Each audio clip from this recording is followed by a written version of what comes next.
Clap de début.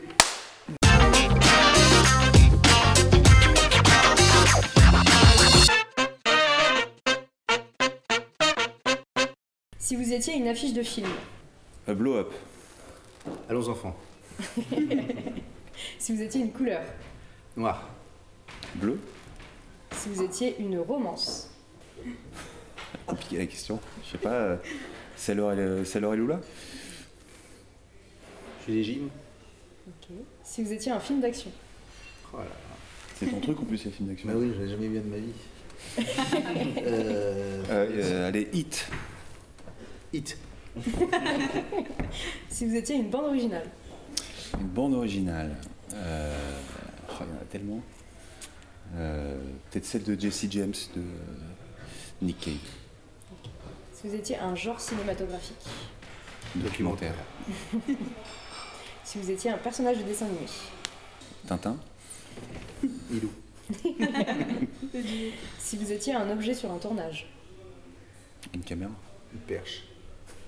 Et pour finir, si vous étiez une danse. Pop. Je serais plus dans ce contemporain. Alors on va vous poser maintenant quelques questions sur votre film. Tout d'abord, comment avez-vous l'idée de ce documentaire?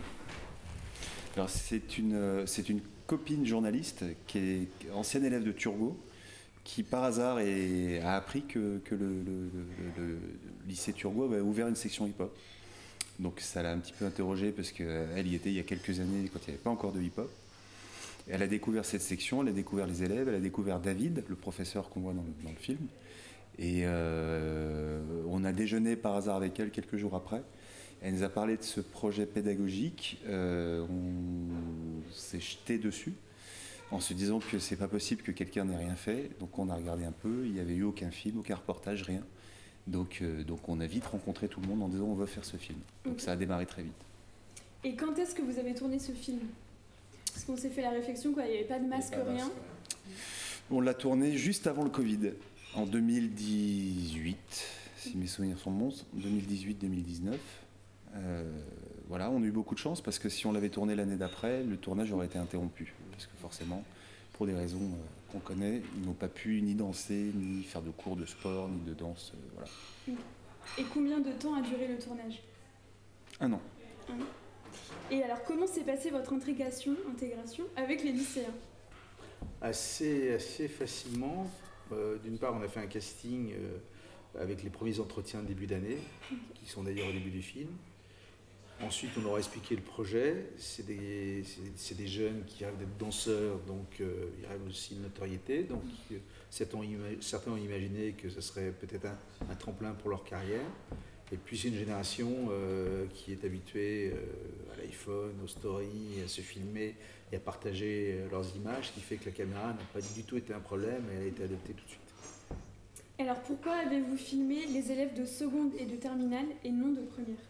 Alors il y a un élève de première, Maxime, celui qui fait du pop, celui qui déchue une grande ligne. Ah oui. Nous on les a pas sélectionnés en fonction de leur niveau scolaire, enfin de leur classe. On les a filmés surtout parce que leur histoire nous intéressait et on trouvait que toutes ces histoires imbriquées les unes dans les autres résonnaient, quoi. Au début, on a eu un moment imaginé qu'on ne filmerait que les secondes, puisque c'est tout de suite ceux qu'on a repérés et castés. Sauf que malheureusement, ils n'ont pas été sélectionnés pour aller au championnat du monde. Donc on s'est dit, bon, on va suivre plusieurs années. Okay. Combien de temps a duré le montage du film? Le montage a duré 4 mois. Alors vous avez déjà réalisé des documentaires dont sur Benjamin Millepied et vous filmez aujourd'hui des danseurs de hip-hop. Est-ce que vous pouvez nous parler de votre intérêt pour la danse? Alors notre intérêt pour la danse, il a été tardif. Il a été un peu provoqué par ce projet sur l'opéra avec Benjamin Millepied. On nous a proposé ce tournage. On a adoré ça. Et après, le hasard fait qu'on a tourné une série sur Netflix sur la danse qui s'appelle Move, puis ce projet sur le hip-hop. Mais à vrai dire, voilà, on ne recherche pas des projets sur la danse, mais il se trouve que depuis 3 ans, c'est un peu ces projets qui nous attirent l'œil. Donc je ne sais pas, il y a peut-être un truc inconscient, mais voilà, c'était pas un objectif. Est-ce que vous avez gardé contact avec les lycéens, lycéennes? Non seulement on a gardé contact avec eux, mais ils vont participer à la promotion. Ils vont nous accompagner dans les avant-premières. Ils vont danser le soir de l'avant-première à Paris. Oui, on a un rapport très, très fort avec eux. Ils portent le projet autant que nous. Alors, on va passer à des questions un peu plus globales. Est-ce que vous avez un porte-bonheur que vous apportez sur les tournages? Pas du tout. C'est lui. Quel est le dernier film dont vous êtes sorti avant la fin? Oh là, faut dire du mal. Mais moi, je vais toujours au bout des films. Moi. Je me dis qu'il peut toujours se passer un truc, même au bout d'1h45. Ouais, moi non plus, j'ai pas de souvenir des films où je suis sorti avant la fin. Quelles sont vos inspirations cinématographiques? Si vous en avez. Oui, après c'est vaste parce qu'on fait du documentaire, donc on en voit beaucoup évidemment. Évidemment, il y a des maîtres, Frédéric Wiseman ou Depardon, les frères Mails, qui sont deux frères qui faisaient des documentaires dans les années 70.